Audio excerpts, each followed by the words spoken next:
know this sounds super like elementary school, but it's so true and it just hits different when you're older.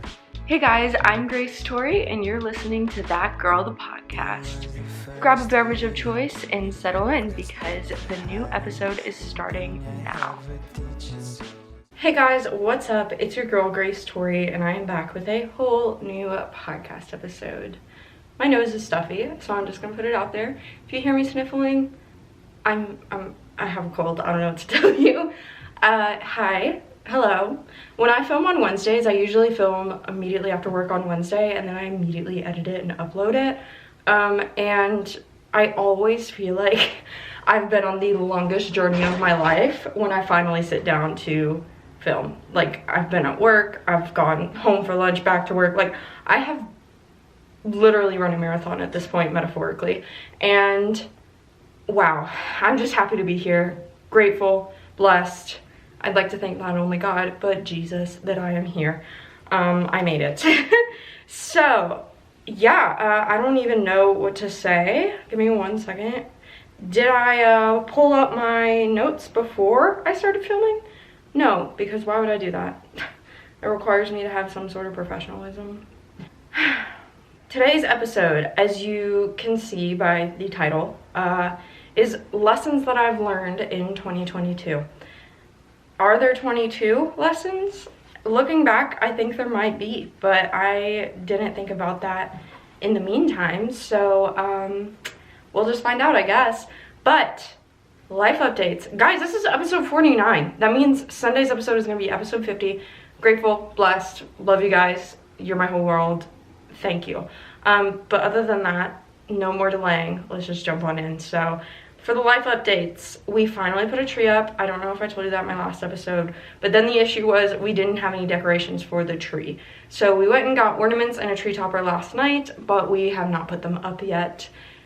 So that being said, TikTok for the tree is supposed to go up tomorrow, like the tree decorating TikTok. If you want to check that out, it should go on the TikTok as well as the Instagram and my YouTube.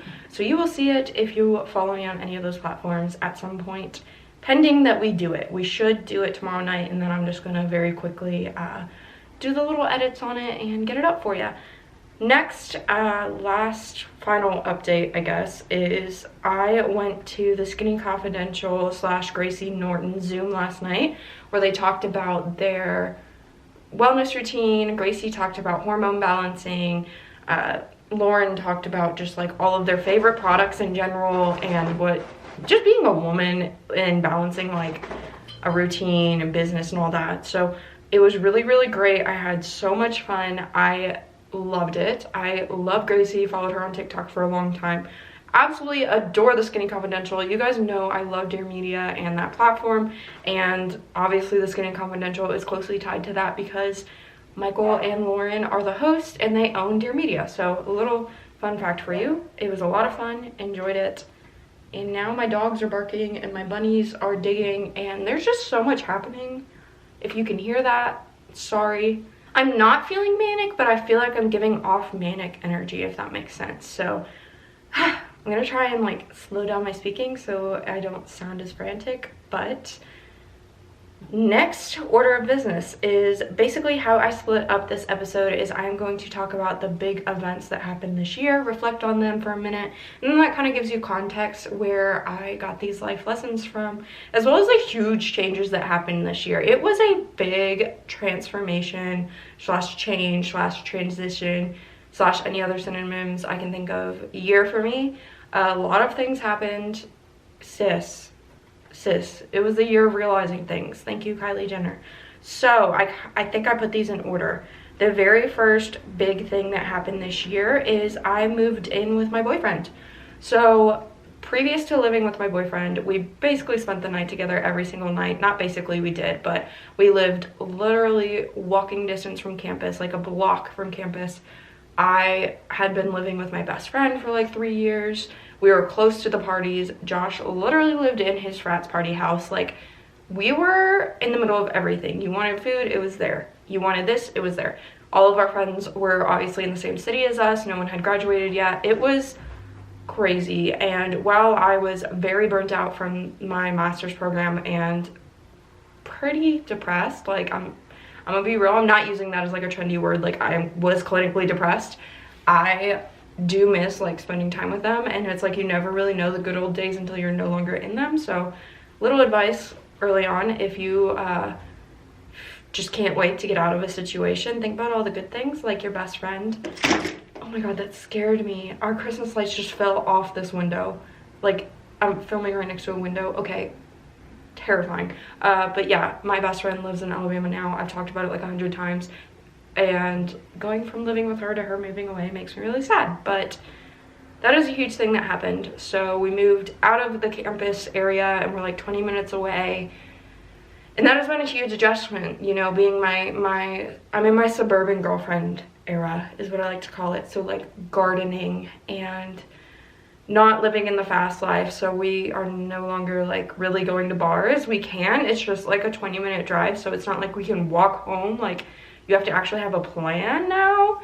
And all of our friends are just all over the place, whether they're still here but busy doing adult things or literally across the country. Like things are just different. So I think that's one of the biggest things that happened because of all of the chain reaction that it had.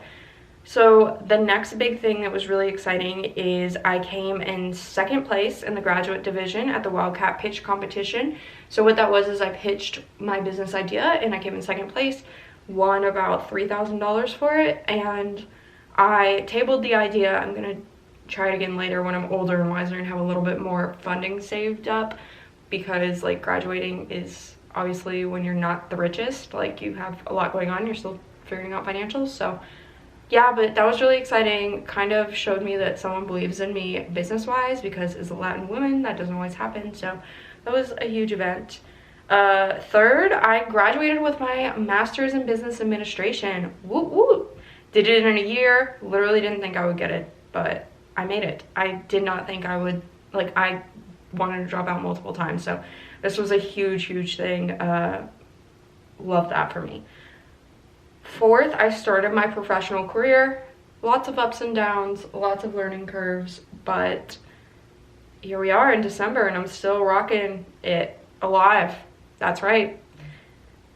Fifth is I started the podcast. Obviously, this is a huge one. I started it in either May or June. I need to look at the exact date. I know I'm horrible, but I love you guys so much. I'm so grateful for all of the growth. Y'all don't even understand.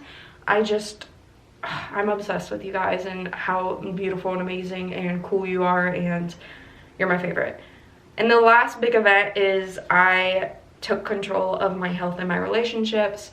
What I basically mean by that is when you're in college, whenever something bad happens, it's really easy to push it under the rug and say, college is more important, this exam is more important, I'll deal with it later. But when you graduate, all of the things that you've put off kind of hit you in the face at once and say, hey, you have nowhere to run now. So I have had a lot of health problems for a long time that I kind of just put a band-aid on and said I would figure it out later. So I have been taking control of that and going to the doctor and getting that taken care of. And also relationships, I've been prioritizing seeing my family more and friends and Josh and I's relationship. So yeah, exciting. So now that I have talked about my big events, let me know some of your big events. If this is something where you can comment down below, like YouTube, go ahead and comment them down below. What is the most exciting thing that happened for you this year? And if you are on a platform like Spotify, Apple, Google Play, DM me on Instagram or comment on my most recent Instagram post. I would love to hear about your biggest accomplishment. While we're on the topic, don't forget to follow or subscribe while we're talking about it. I would love for you to join my community of girlies, all working to become the best version of ourselves. Non-judgmental, obviously totally free, and a good time. All right. I guess, why did I sound like a school teacher when I said that? Like, all right, class. Everybody, pens down. Okay, I need to chill. We are going to talk about my lessons that I learned. I gotta zoom in because I am blind, even with my glasses on. The first lesson is perseverance. I kind of talked about that a little bit, but things may seem bad, but something amazing may be just around the corner. That is something that I definitely learned this year. If you would have told January me that I would be here in December January me would not have believed me. I don't think that I had the energy to, or the mindset, or the hope to have the commitment for a podcast, the drive for a podcast. I don't think that I would have believed that I would be doing well in my job or anything, because I was so burnt out and just sad. So just know that things may not get better tomorrow, but what if they are? Your life could totally change tomorrow and you have no idea. Something amazing could happen. You just have no idea, and you won't know unless you just write it out, you know? So perseverance, obviously work hard for the things that you want and don't just expect good things to happen, but also good things can happen at any time. The second bullet point is patience. Even when you work your hardest, things still take time, and that's okay. This is really hard for me because the third bullet point, this next lesson, which ties into this, is why it's hard. It's not everything is in your control. Stop pretending that they are. So for me, I have crippling anxiety. We've talked about this. So I want everything to be in my control. I want to control everything down to the very last detail, and I want it to go the way that I plan for it to. I want it to be perfect. I want it to be amazing. And while that is a great quality to have when it comes to attention to detail and organization and all that, if you can't go with the flow, you're gonna be really upset a lot of the time, because there's certain aspects of your life or of work or of everything. Why are there so many cars just like vroom vrooming by my house right now? There are outliers that you cannot control. Outside things you can't control. You can't control the traffic on your way to work. You can't control how anybody else acts.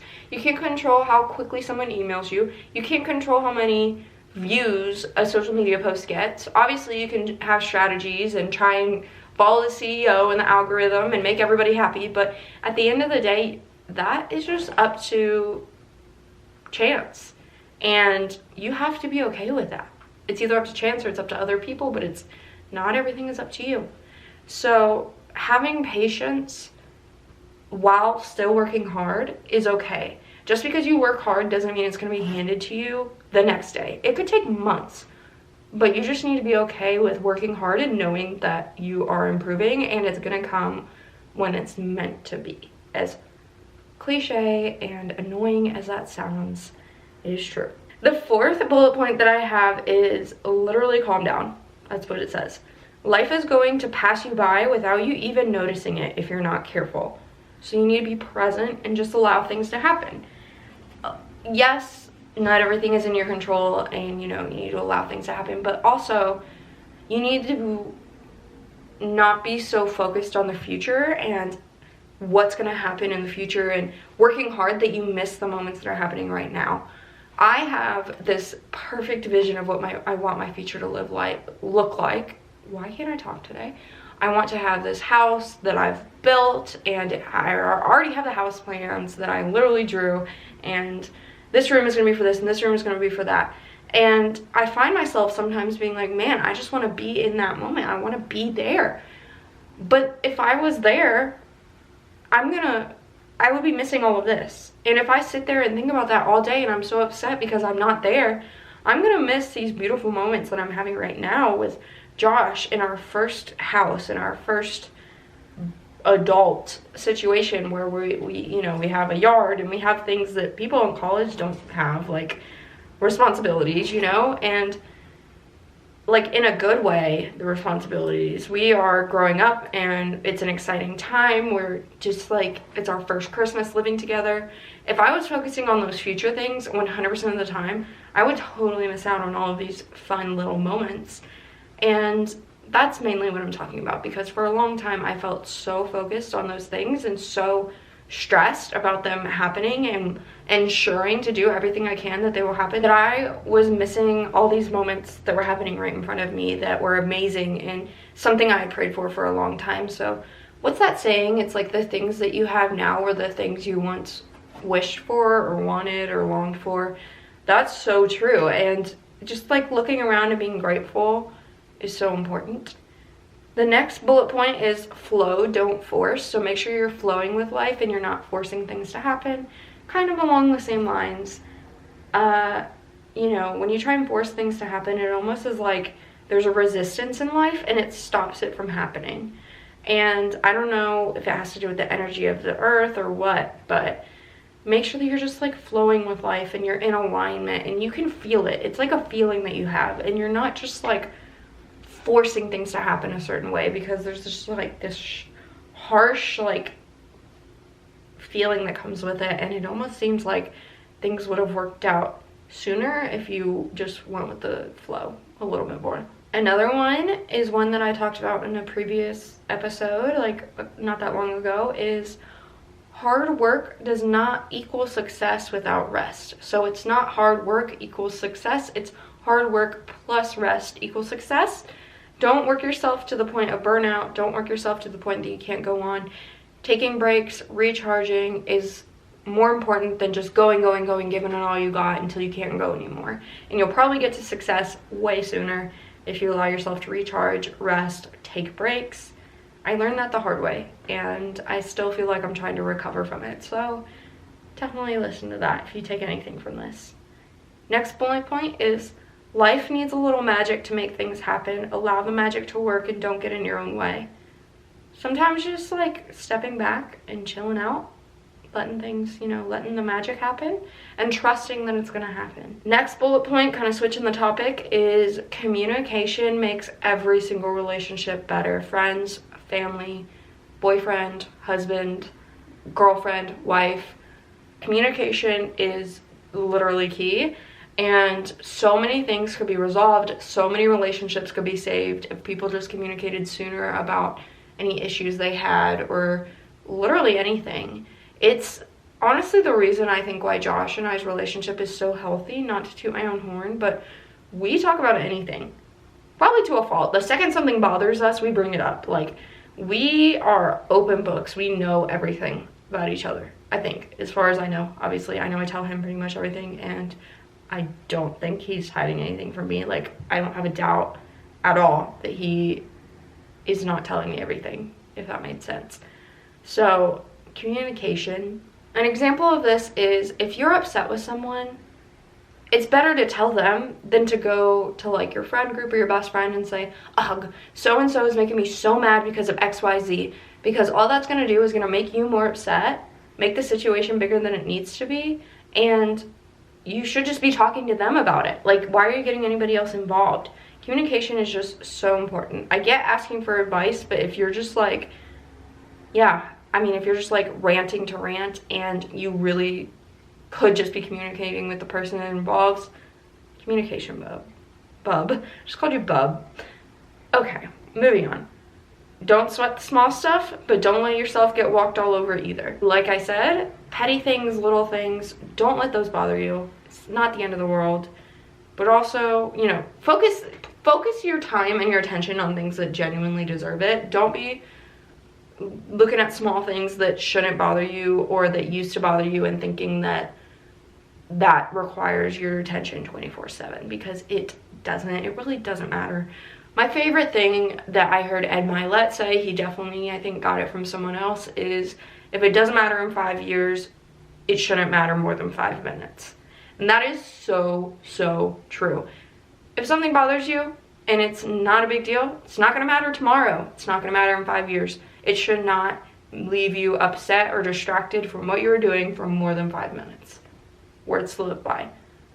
And on the subject of not letting yourself get walked all over, I think it's important to say that setting boundaries is not mean. It's not sinning, or whatever negative word you associate setting boundaries with. It's okay to say no. It's okay to set boundaries. I grew up in a very, very Christian environment, and it almost felt like setting boundaries with someone or telling them no and not being like helpful 24/7 was being mean and sinning.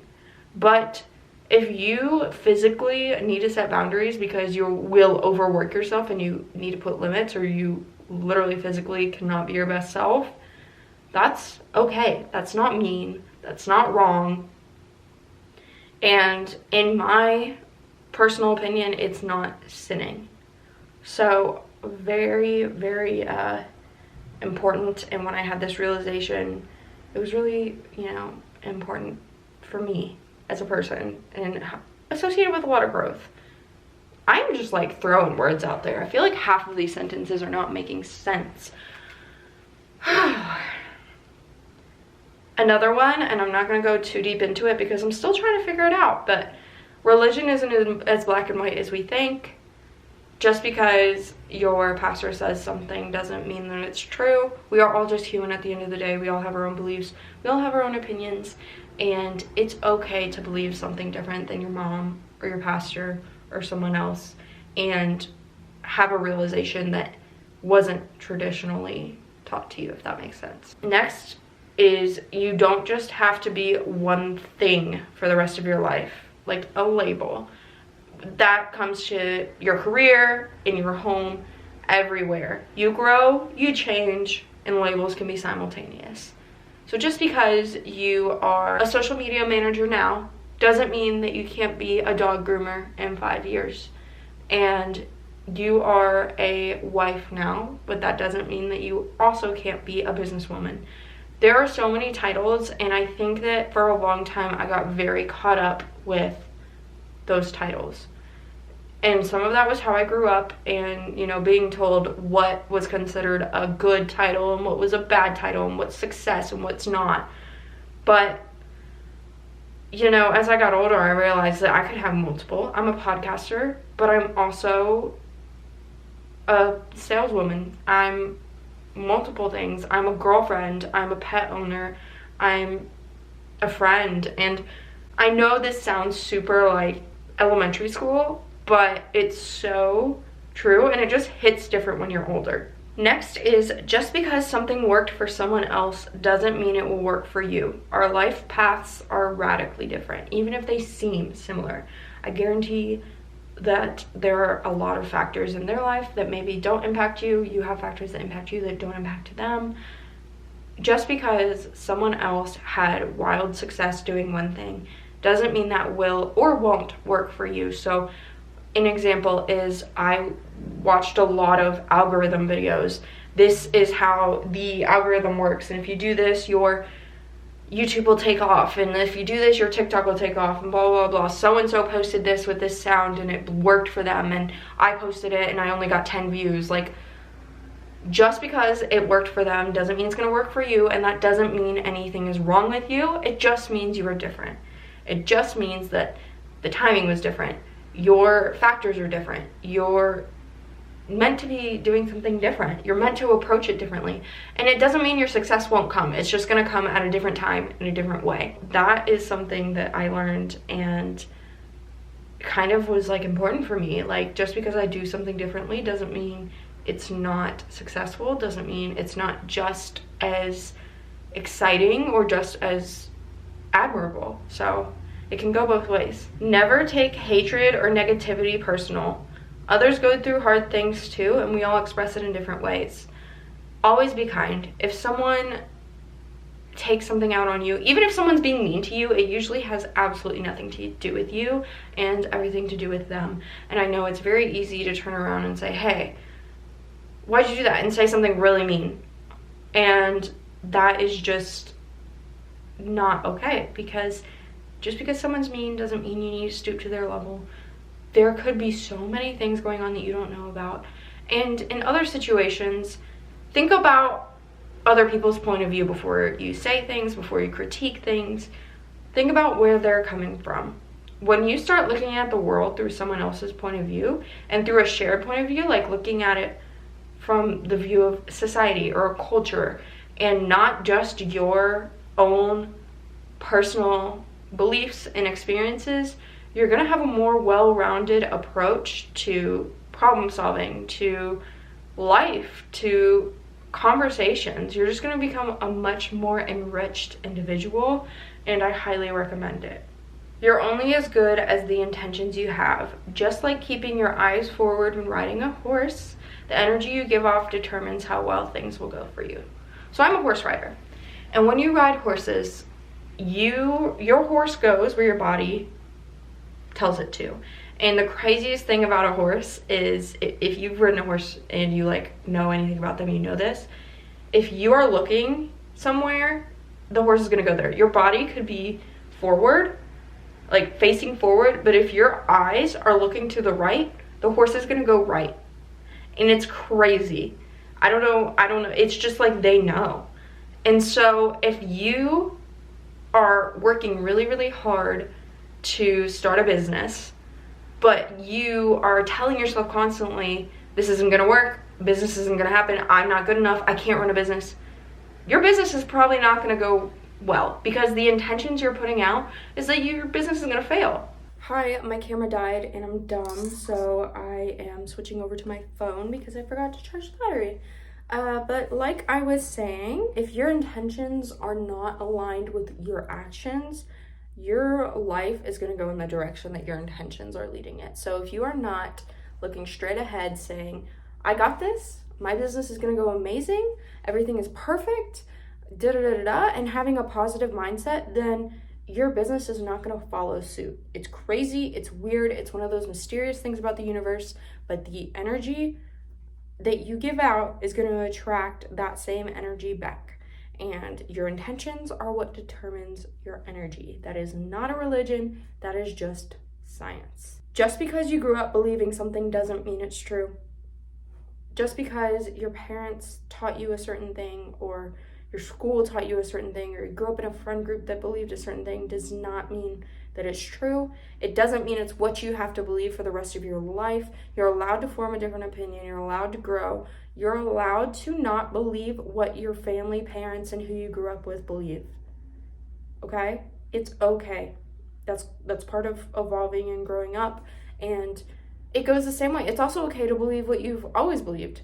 It's okay to stay firm in your belief, but it's also okay to not. I don't understand why people get so upset when you leave for school and then you come back and you've quote unquote changed. Like, isn't that the whole point?